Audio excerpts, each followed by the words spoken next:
Well, hey everybody, John Riplin here, and this is every British Bulldog WrestleMania match ranked from worst to best. And this does include, obviously, tag team matches. Otherwise, singles matches, really, this would not be a very, very long list. This, much like my Owen Hart list, it's bittersweet because, unfortunately, both men are no longer with us, have not been, on this earth for many, many years, as they were taken away from us all too soon. But this is a nice way, much like the Owen Hart list, to look back at some of the classic moments that British Bulldog provided from WrestleMania 2 all the way to WrestleMania 13, which was sadly his last WrestleMania, as he would be in and out of the company after that. So let's just look at the 7 matches and just, do this little short video. So let's talk about number 7, the worst match.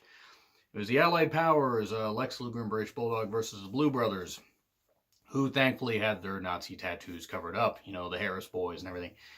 WrestleMania 11 is regarded as one of, if not the worst WrestleMania of all time. I don't think it's the worst, but I certainly cannot present an argument for people to say it is. Felt very much like a Raw episode. Now, this was okay. It was weird to see Luger and Bulldog as a team. I mean, obviously, Allied Powers, England and the U.S. It was okay. Hey, at least Bulldog and Luger won. God forbid if they would have lost, especially Bulldog, who had just come back recently.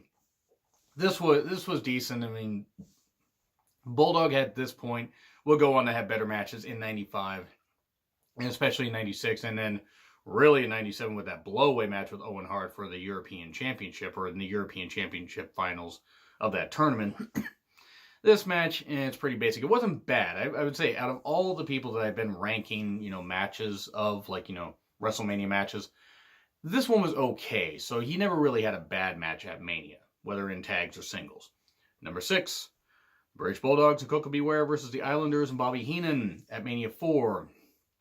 Yeah, by this point, Dynamite Kid was pretty much wrecked, especially with his back and this kind of stuff. And, poor guy. I don't really have any sympathy for Dynamite Kid. However, him and Davey were an incredible tag team. I mean, they were diminished at this point. Well, Dynamite was.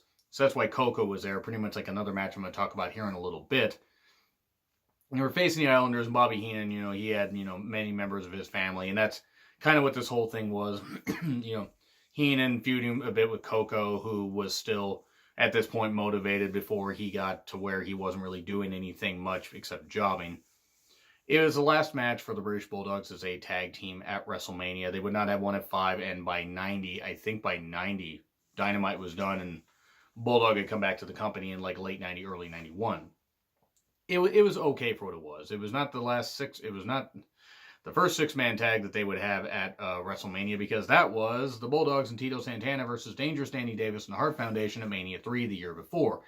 Mainly this was put there because this was shortly after Dynamite had suffered that very horrific back injury, and it was supposed to actually be for the tag titles. The problem was, you weren't sure how Dynamite could really bump, so they were like, okay, let's put Tito there.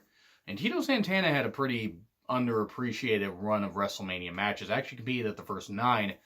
Only the first, 8 were on the first 8 matches were on the main card. The other match, in a dark match, he faced Papa Shango. Oh dear. But this match, good for what it was. Danny Davis was never necessarily, even used a wrestling referee. He was never necessarily that good in the ring. He wasn't bad. It was, had Dynamite not been horribly injured, with that bad back and, suspect of how many bumps he could take, Hart Foundation and British Bulldogs on a big stage like this at Mania probably would have been, it wouldn't have been as good as Steamboat and Savage, but it would have been damn close. It would have been the second best match of the night easily. But that being said, for 6-man tags, this certainly wasn't bad. And then we get to number 5. Another 6-man tag, Bulldog, Owen, and Vader versus Ahmed Johnson, Jake the Snake Roberts, and Yokozuna. I mentioned just as much on the Owen Hart list, which if you want, there's a link up there. You can check that out. That this was Camp Cornette, essentially, before they were called Camp Cornette. And if Yokozuna could get, his team could get the victory, he would get 5 minutes alone with Jim Cornette. So you can imagine that Jim had this kind of expression on his face when that happened. It was okay. Jake Roberts was not really in that good of shape. Ahmed Johnson, shockingly, did not injure anybody doing this stuff.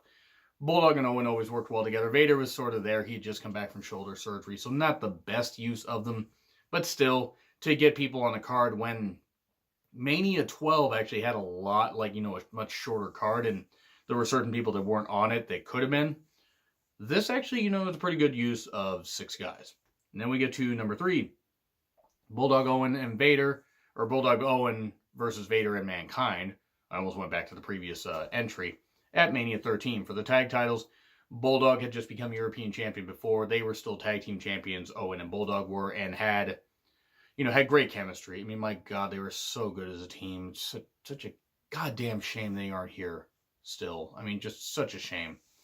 But this match was really goddamn good. I just enjoyed it. I thought in particular this was one where even with the fluky finish and that kind of stuff, I like the storytelling of these two unlikely teams. Like, there was still some tension with Owen and Bulldog after the European title finals. And Vader and Mankind rekindling their rivalry, but their mutual respect that they had from, like, beating the shit out of each other on multiple continents, and especially in WCW. This had some great moments. Sure, okay, the finish being a bit fluky to keep the titles on Bulldog and Owen without hurting Vader and Mankind may have seemed a little weak. I still enjoyed the match for what it was. Maybe I'm just, looking through rose-tinted glasses. Because, speaking of which, number 2, the British Bulldog versus the Warlord at Mania 7. 10-year-old me fucking loved this match because I'm looking at Warlord and just looking at how big he is. Look how big the guy is. There's no way the Bulldog, even as strong as he is, can pick him up. And, of course, he managed to get Warlord had that full Nelson, but he couldn't quite get the full Nelson locked. And then Bulldog picked him up and hit a running power slam and, did that. I mean, it was really impressive. For 10-year-old me, nostalgia, this is a match that oddly sticks out to me. Really, which I suppose is really weird because it's like maybe a 7-minute match. I don't even think it's that much. But it was a good match for what it was. Sure, okay, you look back on it now, it's like, okay, like, why in the world would I watch this? But this is a match I will watch every single, year before WrestleMania. Just to remind myself, not every match needs to be about a title. Some matches can just be about fun, and that's what this one was. It was just about fun. And it was 2 power guys. And Bulldog was much more athletic than Warlord. Not that Warlord wasn't athletic, but yeah, once he got as beefy as he did, wasn't exactly very mobile. But still, again, really liked this one as a kid, and it still holds up because it's just fun. Number 1, the Bulldogs versus the Dream Team at Mania 2. Their Dream Team was Greg Valentine and Bruce the Barber Beefcake. This is where the Bulldogs won the tag titles, and quite frankly, they probably should have had a very, very lengthy run of like over a year with the tag titles because they were a damn good team. But again, the aforementioned Dynamite back injury. But this was really, really good. Great stuff. One of the few highlights of WrestleMania 2. I mean, at least good highlights of WrestleMania 2 because there weren't a lot of them. I think it was like a 12-match card, and there was like 4 in 1. 4 at Nassau, 4 at the Rosemont Horizon, and then 4 in LA, the LA Sports Arena or something like that. I don't know if it was the Forum. But still, the Bulldogs, their finest hour as a team on a big stage.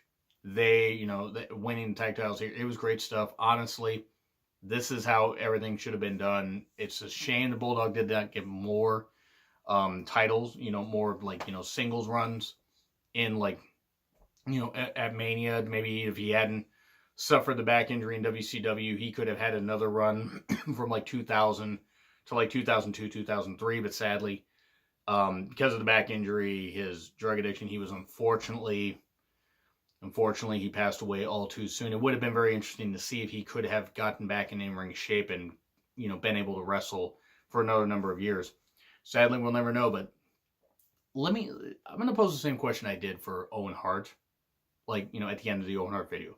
Leave in the comments what you think would have happened with British Bulldog had he been able to, get clean and hadn't passed away. What do you think the future would have held? Do you think he would have retired anyway just because of his back injury? Do you think he could have rehabbed? What do you think would have happened? What do you think the ceiling would have been for me? Think Intercontinental Champion again? Something? Tag Team Champion? Let me know in the comments.